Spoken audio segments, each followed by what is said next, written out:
ধরুন একটি বীজ, এই বীজটা পৃথিবীর উর্বরতম মাটিতে ফেললে হতে পারত বিশাল এক গাছ, কিন্তু এই বীজটা পড়েছিল এমন এক মাটিতে যে মাটিতে পানি কম, আলো কম, যত্নের খুবই অভাব। তবুও সে প্রতিকূল পরিবেশে বেড়ে ওঠার চেষ্টা করছিল।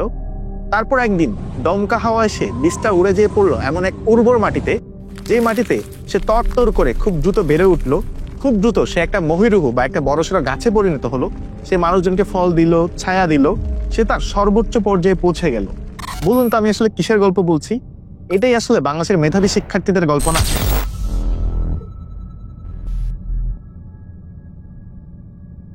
নিজের পরিবার, আপনজন ছেড়ে দূর দেশে আসলে পাড়ি দিতে কারই বা ইচ্ছা হয় বলেন তো? কিন্তু আমাদের দেশের অনেক মেধাবী শিক্ষার্থী বাধ্য হয়ে কিন্তু এক প্রকার বিদেশে পাড়ি জমায়। অনেকে আবার বিদেশে পড়াশোনা করে নিজের দেশকে সার্ভ করার জন্য বা বাংলাদেশকে গড়ার জন্য দেশে ফিরতে চায়, কিন্তু তাদের সেই সুযোগটাও কিন্তু আমরা দিতে পারি না। বাংলাদেশে পর্যাপ্ত কাজের সুযোগ নেই, কাজের পরিবেশ নেই। এই সমস্যাগুলো যদি সলভ করা যায়, তাহলে হয়তো আমাদের যে ব্রেইন ড্রেইন রয়েছে, অর্থাৎ যেই সমস্যা নিয়ে আমরা আজকের ভিডিওতে কথা বলছি, সেই সমস্যাকে কিন্তু ব্রেইন গেইনে রূপান্তরিত করা যায়। তো আজকের ভিডিওতে আমরা কথা বলবো এই ব্রেইন ড্রেইন সমস্যা নিয়ে, আর কিভাবে এই ব্রেইন ড্রেইনকে আসলে ব্রেইন গেইনে রূপান্তর করা যায়। প্রতি বছর বাংলাদেশ থেকে হাজার হাজার শিক্ষার্থী বিদেশে উচ্চশিক্ষার জন্য পাড়ি জমায়। এদের মধ্যে শুধুমাত্র যুক্তরাষ্ট্র বা আমেরিকাতেই প্রতি বছর 10,000-এর বেশি শিক্ষার্থী পাড়ি জমায়। কখনো দেখা গিয়েছে 13,000, কখনো 12,000, কখনো 10,000-এর বেশি শিক্ষার্থী প্রতি বছরই আমেরিকাতে পড়তে চলে যাচ্ছে।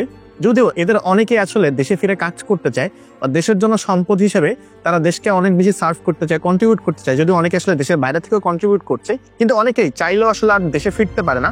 কিন্তু কেন? প্রথম কারণ হচ্ছে বাংলাদেশে পর্যাপ্ত চাকরির সুযোগ নেই। বাংলাদেশে বর্তমানে বেকারত্বের হার হচ্ছে 4.2%। অনেকেই বলে থাকেন এই সংখ্যাটা কিন্তু আরো বেশি হবে বাস্তব জীবনে। এছাড়াও আপনি যদি দেখেন, এর মধ্যে উচ্চশিক্ষিত বেকারের সংখ্যাটাই হচ্ছে 11%-এর বেশি। অর্থাৎ যারা বিভিন্ন বিশ্ববিদ্যালয় থেকে গ্রাজুয়েট হয়েছে বা উচ্চশিক্ষিত নাগরিক, তারাই কিন্তু আরো বেশি বেকারত্বের এই অভিশাপটা বহন করছে। দ্বিতীয় কারণ হচ্ছে বাংলাদেশের গবেষণায় বা রিসার্চের বিনিয়োগ খুবই কম। বাংলাদেশ তার জিডিপির শুধুমাত্র 0.3% এই রিসার্চে বা গবেষণার পিছনে ব্যয় করে, যেখানে আমাদের পাশের দেশ ভারত কিংবা চীন বা উন্নত দেশ দক্ষিণ কোরিয়া আমাদের চেয়ে কিন্তু অনেক বেশি টাকা বা তাদের জিডিপির বহু টাকা তারা কিন্তু এই রিসার্চে বা গবেষণায় আসলে ব্যয় করে। আর যার ফলাফল আমরা কিন্তু চোখের সামনেই দেখছি যে শুধুমাত্র রিসার্চে বা গবেষণায় কম টাকা পয়সা খরচ করার কারণে আমাদের অনেক উচ্চশিক্ষিত নাগরিক বা যারা দেশের বাইরে পড়তে গিয়েছে তারা আসতে তেমন একটা আগ্রহ ফিল করে না, বা আমাদের দেশের গ্রোথটাও কিন্তু আসলে খুব একটা ভালো না। তৃতীয় কারণ হচ্ছে রাজনৈতিক ও অর্থনৈতিক অস্থিরতা। বাংলাদেশের অনেক মেধাবী শিক্ষার্থী মনে করে যে তাদের ক্যারিয়ারটা এখানে এক প্রকার অনিশ্চিত, তাই তারা বাধ্য হয়ে কিন্তু বিদেশে সেটেল হওয়ার চেষ্টা করে।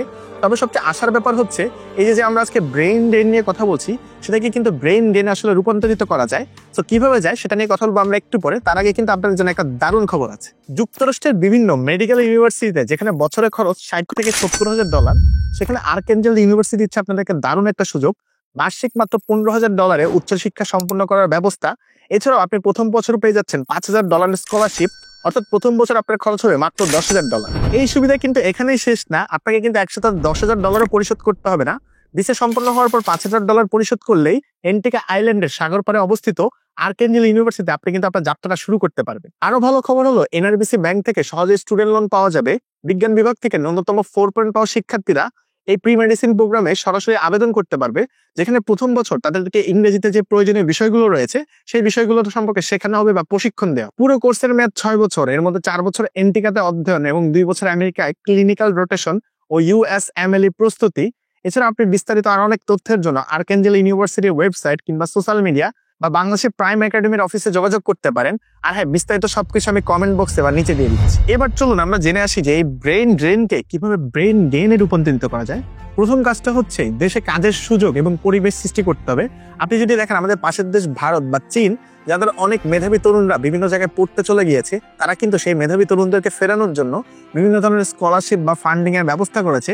তাদের তরুণদেরকে তারা দেশে এনে বিভিন্ন ভালো ভালো জায়গায় চাকরি দিচ্ছে, কাজের সুযোগ বা পরিবেশ সৃষ্টি করে দিচ্ছে। চাকরি দিতে না পারলেও বিভিন্ন ধরনের ফান্ডিং বা স্কলারশিপের ব্যবস্থা করার মাধ্যমে তাদেরকে স্টার্ট আপ খুলতে হেল্প করছে। তো সেই কাজটাও যদি বাংলাদেশে করা যায়, বাংলাদেশে যদি একেবারে চাকরি বাকরি না দেওয়া যায় বা সরকার যদি একেবারে সরাসরি হেল্প না করতে পারে, অ্যাটলিস্ট লোন দিয়ে কিংবা তাদেরকে বিভিন্ন ফান্ডিং বা স্কলারশিপের ব্যবস্থা করে এই যে মেধাবী তরুণরা আছে তাদেরকে কিন্তু দেশে ফিরে আসতে আকৃষ্ট করতে পারে। দেশে উন্নত গবেষণার সুযোগ সৃষ্টি করতে হবে, এমনকি গবেষণা বা রিসার্চে বাজেটও বাড়াতে হবে। আপনি যদি দেখেন বাংলাদেশে কিন্তু এখনো গবেষণা বা রিসার্চে নিয়ে তেমন কারো মাথা ব্যথা নেই, বা এখানে আসলে খুব ভালো বাজেটও আসলে দেওয়া হচ্ছে না। যদি এই গবেষণায় বা রিসার্চে আসলে বাজেট বাড়ানো যায়, খুব ভালো গবেষণার পরিবেশ সৃষ্টি করা যায়, তাহলে কিন্তু অনেক বিদেশ ফেরত বা যারা আসলে বিভিন্ন দেশে পড়তে গিয়েছে, বড় বড় জায়গায় রিসার্চ করছে, বড় বড় জায়গায় চাকরি করছে, অনেকেই কিন্তু দেশে ফিরে আসলে বিভিন্ন গবেষণা কাজে যুক্ত হতে বা বিভিন্ন জিনিসপত্র নিয়ে গবেষণা করতে বা বাংলাদেশকে উন্নত করতে কিন্তু তারা হেল্প করতে পারে। এরপরে আমরা যদি উচ্চ বেতনের চাকরি এবং ক্যারিয়ারের নিশ্চয়তা দিতে পারি, একেবারে সরকারি এবং বেসরকারি সংস্থাগুলো সবাই মিলে বাংলাদেশে যদি আন্তর্জাতিক মানে চাকরি বা ভালো ক্যারিয়ারের নিশ্চয়তা দিতে পারে, তাহলে অনেক মেধাবী তরুণরাই কিন্তু দেশে ফিরে আসতে চাইবে, তারা মিলে কিন্তু আমাদের দেশটাকে গড়তে চাইবে। আর লাস্টলি সবচেয়ে যেটা বেশি জরুরি দরকার সেটা হচ্ছে দেশপ্রেম এবং দেশের প্রতি আসলে দায়িত্ববোধ। আমরা অনেকেই দেখি অনেক তরুণরাই কিন্তু বিভিন্ন কারণে বা আমাদের সামাজিক বলি বা সব কারণেই আমরা কিন্তু দেশের প্রতি খুব ফ্রাস্ট্রেটেড হয়ে যাই বা খুব হতাশ হয়ে যাই। বেশিরভাগ তরুণরাই যারা একসময় স্বপ্ন দেখে দেশটাকে বদলে দিবে, তারা কিন্তু আসলে ওই বাসার চ্যানেলের মতো কোনো কিছুই বদলানোর আসলে সক্ষমতা রাখে না। তারা এক প্রকার হতাশ বা দেশটা নিয়ে তারা আসলে দেশে ফিরতে চায় না। নিজের পরিবার স্বজন সবাইকে ছেড়ে তারা বিদেশে যে পাড়ি জমায়, তাদের মধ্যে যদি দেশপ্রেমটা সৃষ্টি করা যায়, এরকম যদি আমরা লাখ লাখ তরুণকে সৃষ্টি করতে পারি যারা আসলে দেশকে ভালোবাসে, দেশের জন্য পাগলের মতো কাজ করে, তাহলেও কিন্তু আমাদের ভবিষ্যৎটা বা এই যে ব্রেইন ড্রেন হয়ে যাওয়াটা সেটাকে ব্রেইন গেইনে রূপান্তর করা সম্ভব। তো আপনিও কিন্তু চাইলে কমেন্টে যে কোনো পয়েন্ট অ্যাড করতে পারেন যে কিভাবে আমাদের ব্রেইন ড্রেনকে ব্রেইন গেইনে রূপান্তরিত করা যায়। আর যে কোনো ফিডব্যাক থাকলে সেটাও কিন্তু জানাতে পারেন। আর হ্যাঁ, কমেন্ট বক্স চেক করতে কিন্তু একদমই ভুলবেন না।